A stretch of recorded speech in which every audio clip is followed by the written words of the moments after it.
अस कहीं नारद सुमिर हरि गिर जहीं दीन आशीष होवै यह कल्याण अब संशय तजौ गिरीश। ऐसा कहकर भगवान का स्मरण करके नारद जी पार्वती को आशीर्वाद दिया और कहा कि हे पर्वतराज, तुम संदेह का त्याग कर दो, अब यह कल्याण ही होगा। कहीं अस ब्रह्म भवन मुनि गयऊँ, आगिल चरित सुनऊँ जस भयऊँ। पतई एकांत पाई कर मेना, नाथ न में समुझी मुनि बेना। यूं कहकर नारद मुनि ब्रह्मलोक को चले गए। अब आगे जो चरित्र हुआ उसे सुनो। पति को एकांत में पाकर मेना ने कहा, हे नाथ, मैंने मुनि के वचनों का अर्थ नहीं समझा। जो घरु बरुकुल होई अनूपा, करी है विवाह सुता अनुरूपा। नत कन्या बरु रहूं कुंवारी, कंत उमा मम प्राण पियारी। जो हमारी कन्या के अनुकूल घर वर और कुल उत्तम हो तो विवाह कीजिए, नहीं तो लड़की चाहे कुमारी ही रहे। मैं अयोग्य वर के साथ उसका विवाह नहीं चाहती, क्योंकि हे स्वामी, पार्वती मुझको प्राणों के समान प्यारी है। जो न मिलहि बरु गिर जहीं जोगु, गिरि जड़ सहज करिए सब लोगु। सोई विचार पति कहे विबाहु, जेहि न बहोरी होई उरदाहु। यदि पार्वती जी के योग्य वर न मिला तो सब लोग कहेंगे कि पर्वत स्वभाव से ही जड़ मूर्ख होते हैं। हे स्वामी, इस बात को विचार कर ही विवाह कीजिए, जिससे फिर पीछे हृदय में संताप न हो। अस कही परी चरण धरि सीसा, बोले सहित स्नेह गिरीशा। बरु पावक प्रगटे शशि माही, नारद बचनु अन्यथा नाही। इस प्रकार कहकर मेना पति के चरणों पर मस्तक रखकर गिर पड़ी। तब हिमवान ने प्रेम से कहा, चाहे चंद्रमा में अग्नि प्रकट हो जाए, पर नारद जी के वचन झूठे नहीं हो सकते। प्रिया सोचु परिहरऊँ सबु, सुमिरऊँ श्री भगवान। पार्वती ही निर्मयऊँ जेहि, सोई करिहि कल्याण। सियावर रामचंद्र शंकर हरिओम। हे प्रिय, सब छोड़कर श्री भगवान का स्मरण करो, जिन्होंने पार्वती को रचा है, वे ही कल्याण करेंगे। अब जो तुम ही सुता परने हूँ, जो अस जाई सिखावनु देहूँ।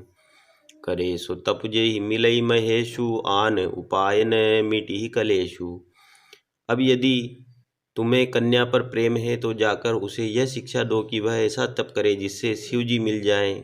दूसरे उपाय से यह कलेश नहीं मिटेगा। नारद बचन सगर्भ स्नेहु, सुंदर सब गुण निधि वृष केतु। अस विचार तुम तजऊ असंका, सबई भांति शंकरु अकलंका। नारद जी के वचन रहस्य से युक्त और सकारण हैं, और शिव जी समस्त सुंदर गुणों के भंडार हैं। यह विचार कर तुम मिथ्या संदेह को छोड़ दो। शिव जी सभी तरह से निष्कलंक है। सुनी पति बचन हरसि मन माही, गई तुरत उठ गिर जा पाही। उमहि बिलो की नयन भरे बारी, सहित स्नेह गोद बैठारी। पति के वचन सुन मन में प्रसन्न होकर मैना उठकर तुरंत पार्वती जी के पास गई। पार्वती को देखकर उनकी आंखों में आंसू भर आए। उसे स्नेह के साथ गोद में बैठा लिया। बारही बार लेती उर लाई, गदगद कंठन कछु कहीं जाई। जगत मातु सर्वज्ञ भवानी, मातु सुकत बोली मृदुबानी। फिर बार बार उसे हृदय से लगाते हुए प्रेम से मैना का गला भराया। कुछ कहा नहीं जाता। जगत जननी भवानी जी तो सर्वज्ञ ठहरी। माता के मन की दशा को जानकर वे माता को सुख देने वाली कोमल वाणी से बोली, सुनई मातु में दुख अस सपन सुनावहु, तो ही सुंदर गोरु सुविप्रवर अस उपदेशों मोई। सियापति रामचंद्र जी की जय।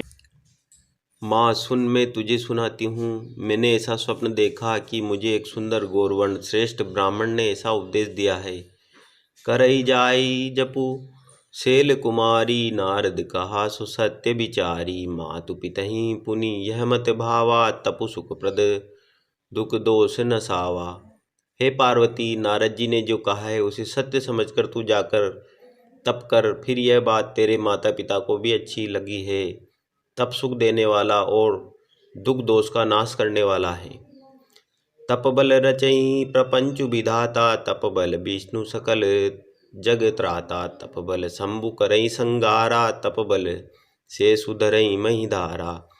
तप के बल से ही ब्रह्मा संसार को रचते हैं और तप के बल से ही विष्णु सारे जगत का पालन करते हैं। तप के बल से ही शंभु रुद्र रूप से जगत का संहार करते हैं और तप के बल से ही शेष जी पृथ्वी का भारण धारण करते हैं। तप आधार सब सृष्टि भवानी, करई जाई जपू अस जिय जानी। सुनऊ बचन विस्मित मत तारी, सपन सुनावहु गिरि कुमारी। हे भवानी, सारी सृष्टि तप के ही आधार पर है, ऐसा जी में जानकर तू जाकर तप कर। यह बात सुनकर माता को बड़ा अचरज हुआ और उसने हिमवान को बुलाकर वह स्वप्न सुनाया। मातु पितई बहुविधि समुझाई, चली उमा तप हित हर साई।